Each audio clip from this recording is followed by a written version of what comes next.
English story, Mr. Fox. Lady Mary was young and Lady Mary was fair, and she had more lovers than she could count on the fingers of both hands. She lived with her two brothers, who were very proud and very fond of their beautiful sister, and very anxious that she should choose well amongst her many suitors. Now amongst them there was a certain Mr. Fox, handsome and young and rich, and though nobody quite knew who he was so gallant and so gay that everyone liked him.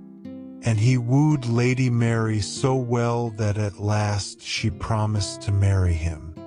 But though he talked much of the beautiful home to which he would take her, and described the castle and all the wonderful things that furnished it, he never offered to show it to her, neither did he invite Lady Mary's brothers to see it.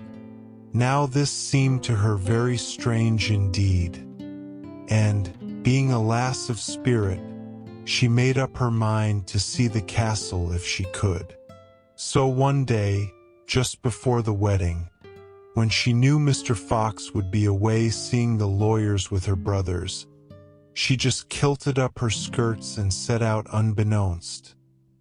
For, see you, the whole household was busy preparing for the marriage feastings, to see for herself what Mr. Fox's beautiful castle was like. After many searchings and much traveling, she found it at last. And a fine strong building it was, with high walls and a deep moat to it, a bit frowning and gloomy. But when she came up to the wide gateway, she saw these words carven over the arch: "Be bold, be bold." So she plucked up courage, and the gate being open, went through it and found herself in a wide, empty, open courtyard.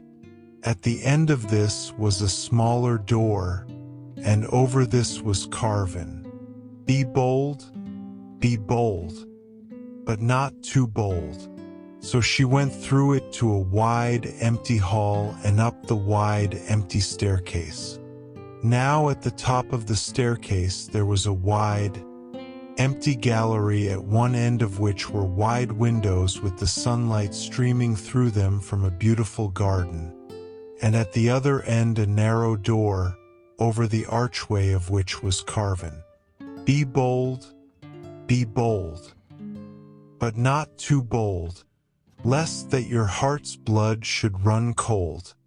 Now Lady Mary was a lass of spirit, and so, of course, she turned her back on the sunshine, and opened the narrow, dark door. And there she was in a narrow, dark passage. But at the end there was a chink of light. So she went forward and put her eye to the chink. And what do you think she saw? Why, a wide saloon lit with many candles, and all round it, some hanging by their necks, some seated on chairs, some lying on the floor, were the skeletons and bodies of numbers of beautiful young maidens in their wedding dresses that were all stained with blood. Now Lady Mary, for all she was a lass of spirit, and brave as brave, could not look for long on such a horrid sight, so she turned and fled, down the dark narrow passage, through the dark narrow door, which she did not forget to close behind her. And along the wide gallery she fled like a hare, and was just going down the wide stairs into the wide hall when, what did she see, through the window, but Mr. Fox dragging a beautiful young lady across the wide courtyard. There was nothing for it, Lady Mary decided, but to hide herself as quickly and as best she might. So she fled faster down the wide stairs, and hid herself behind a big wine butt that stood in a corner of the wide hall. She was only just in time, for there at the wide door was Mr. Fox dragging the poor young maiden along by the hair, and he dragged her across the wide hall and up the wide stairs. And when she clutched at the banisters to stop herself, Mr. Fox cursed and swore dreadfully. And at last he drew his sword and brought it down so hard on the poor young lady's wrist that the hand, cut off, jumped up into the air so that the diamond ring on the finger flashed in the sunlight as it fell, of all places in the world, into Lady Mary's very lap as she crouched behind the wine. But then she was fair frightened, thinking Mr. Fox would be sure to find her. But after looking about a little while in vain, for of course he coveted the diamond ring, he continued his dreadful task of dragging the poor, beautiful young maiden upstairs to the horrid chamber, intending, doubtless, to return when he had finished his loathly work and seek for the hand. But by that time Lady Mary had fled. For no sooner did she hear the awful, dragging noise pass into the gallery, than she upped and ran for dear life, through the wide door with, be bold, but not too bold," engraven over the arch across the wide courtyard past the wide gate with, be bold, engraven over it, never stopping, never thinking till she reached her own chamber. And all the while the hand with the diamond ring lay in her kilted lap.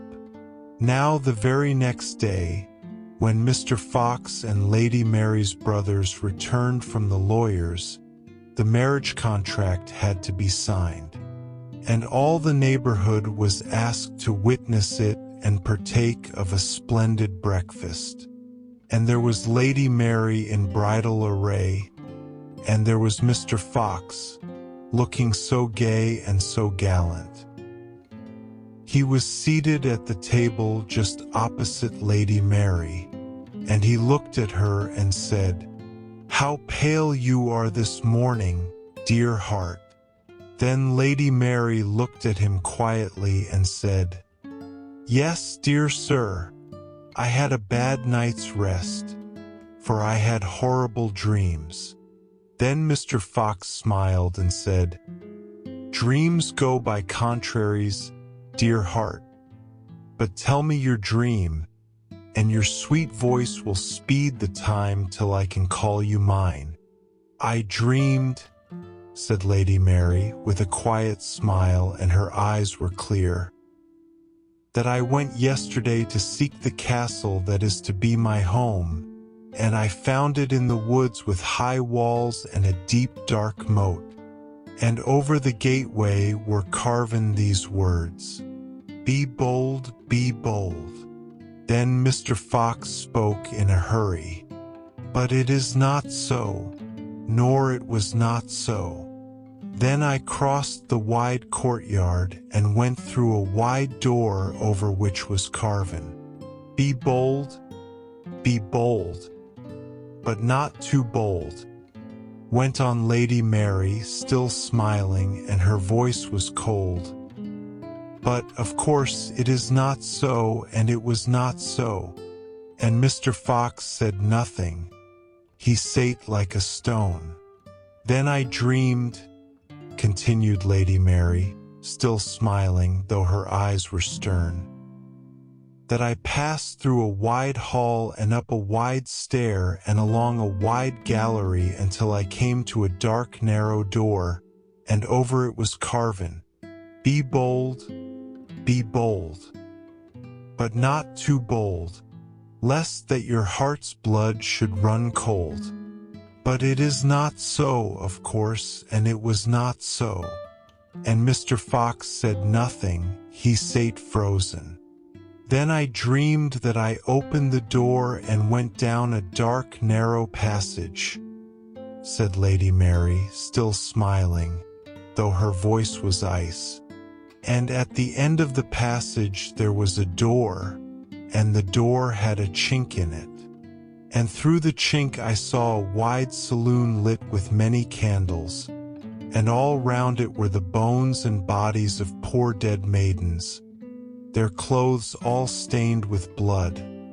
But of course it is not so, and it was not so. By this time all the neighbors were looking Mr. Foxways with all their eyes, while he sate silent. But Lady Mary went on, and her smiling lips were set.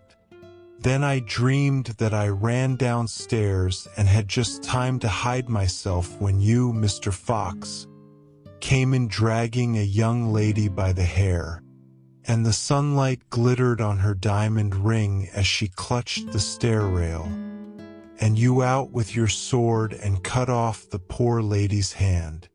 Then Mr. Fox rose in his seat stonily and glared about him as if to escape, and his eye-teeth showed like a fox beset by the dogs, and he grew pale.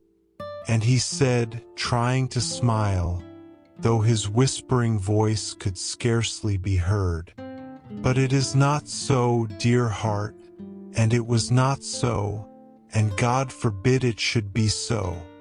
Then Lady Mary rose in her seat also, and the smile left her face, and her voice rang as she cried, "But it is so, and it was so. Here's hand and ring I have to show." And with that she pulled out the poor dead hand with the glittering ring from her bosom and pointed it straight at Mr. Fox. At this all the company rose, and drawing their swords cut Mr. Fox to pieces, and served him very well right.